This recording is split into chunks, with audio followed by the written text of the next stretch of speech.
नाशिक शहरात मोबाईल चोरीचे सत्र सुरूच असल्याने नागरिकांमध्ये भीतीचे वातावरण आहे।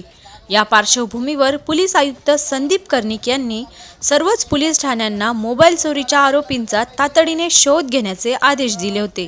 त्यानुसार नाशिक रोड पोलिसांनी समांतर तपास करत दुपारी 2 मोबाईल चोरट्यांना रंगेहात पकडून कारवाई केली। नाशिक रोड पोलीस ठाण्याचे सहाय्यक पोलीस निरीक्षक प्रवीण सूर्यवंशी यांना गोपनीय माहिती मिळाली की किर्लोस्कर डोंगर एकलहरे रोड परिसरात चोरीचे मोबाईल फोन विक्रीसाठी 2 जण येणार आहेत। त्यानुसार वरिष्ठांच्या मार्गदर्शनाखाली पोलिसांनी त्वरित त्या ठिकाणी सापळा रचला। पोलिसांनी सुभाष रोड येथील परवेज रतीफ पटेल आणि दाऊद सादिद शेख या दोघांना ताब्यात घेतले।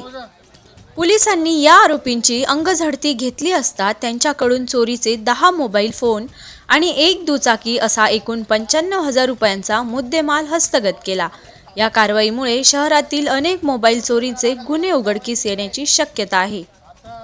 ही यशस्वी कारवाई नाशिक रोड पोलीस ठाण्याचे वरिष्ठ पोलीस निरीक्षक जितेंद्र सपकाळे, पोलीस निरीक्षक बडेसाब नाईकवाडे, गुन्हे शोध पथकाचे सहाय्यक पोलीस निरीक्षक प्रवीण सूर्यवंशी, हवालदार विशाल पाटील, विशाल कुवर, नाना पानसरे, अजय देशमुख, समाधान वाजे, नितीन भामरे, अरुण गाडेकर, महेंद्र जाधव, रोहित शिंदे, सागर आडणे आणि योगेश रानडे यांनी यशस्वीपणे पार पाडली।